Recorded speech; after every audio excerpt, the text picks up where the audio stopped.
我講飽暖思淫慾，咩意思啊？飲飽吔飽咁就係休咯，諗啲其他嘢啦。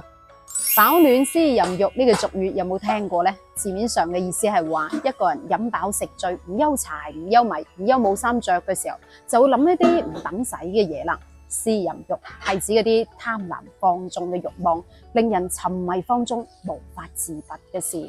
咁當然啦，呢個慾望又唔單只包括嗰味嘢，仲包括好多方面，例如話三餐溫飽，衣食冇着落，食咗今餐唔知道下一餐點算嘅人。古時候嘅人就經常有呢一種情況啦，年年嘅自然災害，要應對各種嘅山賊強盜，仲有各種嘅苛捐雜稅，生存啊同埋溫飽都成問題，老百姓嘅生活真係好唔穩定嘅。老百姓喺咁樣嘅情況之下，仲邊有心思時間去諗嗰啲燈紅酒綠嘅嘢，又或者係追求更好嘅享受生活呢？譬如話嗰啲食咗今餐冇下一餐嘅乞兒，佢可以食得飽着得暖，已經好滿足啦，仲邊有心思去沉迷嗰啲夜夜笙歌嘅生活啊？但係如果衣食無憂嘅人呢，佢唔使擔心生存嘅問題，有更多嘅心思時間去追求享受生活，要求更好嘅生活嚟滿足自己嘅精神需求。其實咁都啱嘅，但係好多人唔單止淨係話追求享受嘅，而係放縱自己，例如話沉迷賭博啊、吸毒啊、夜夜笙歌、花天酒地。其實呢啲都係因為衣食無憂、飲飽食醉嘅情況下而導致嘅。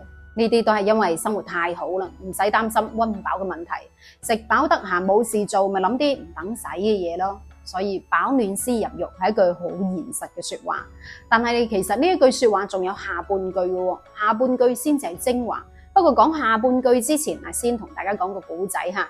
話說喺古代有一個大戶人家陳員外，到老嘅時候先至生得個女，咁晚年得女，佢係好開心噶，所以將佢視為係掌上明珠，好錫佢嘅。而呢個姑娘仔咧，自細就聰明噶咯，讀書寫字針線活樣樣都精通。咁姑娘仔大個咗之後係要嫁人噶嘛，呢個時候陳員外都老啦，因為屋企又比較有錢，又得佢一粒女，咁所以佢哋嘅家產日後都會俾晒個女同埋女婿噶啦。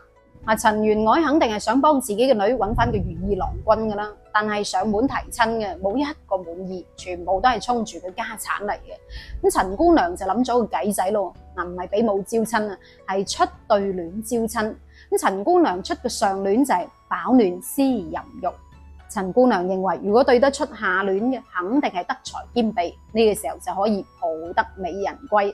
呢一下唔單止係成村人啦，就連隔離村嘅才子都嚟對聯咯。但係冇一個可以對得公正。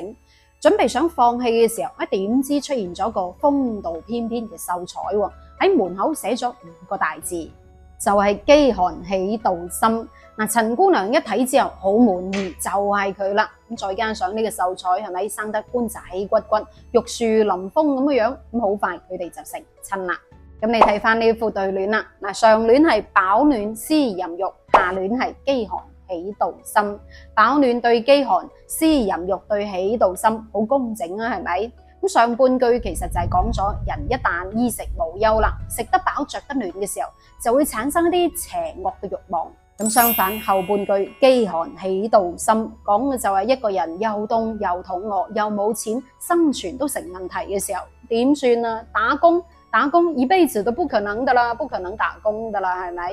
因為打工唔可以即時解決溫飽嘅問題啊嘛。咁呢個時候可能就會諗一啲不勞而獲嘅嘢咯，可能就會諗歪咗，唔係偷就係搶啦，產生一啲不法嘅手段嚟謀取錢財嘅邪念。咁當然啦，結果肯定就係飛蛾撲火，自取滅亡噶。講個例子俾大家聽啦。咁話說喺唐朝初年，高祖李淵係一個好寬厚嘅君主嚟嘅，咁佢經常會去審一啲犯人嘅。咁有一次佢審犯嘅時候，遇到一個叫嚴金羅嘅犯人，因為搶劫被判入獄，佢就問嚴金羅啦：你點解要做強盜呢？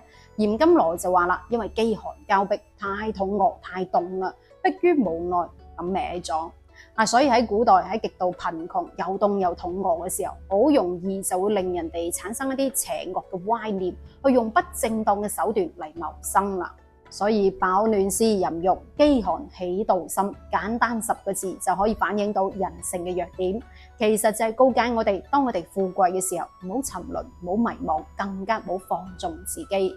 當你貧窮嘅時候，都要堅守住自己嘅底線，唔好失去本心，唔好做一啲偷雞摸狗嘅事。就算係再窮都好，靠自己嘅雙手，一定可以重新振作起身。好啦，到最後輪到你對下啦，飽暖思淫欲，下戀又係乜嘢呢？睇你可唔可以做到陳元愛嘅女婿咯？底下留言話我知，我哋下一期再見。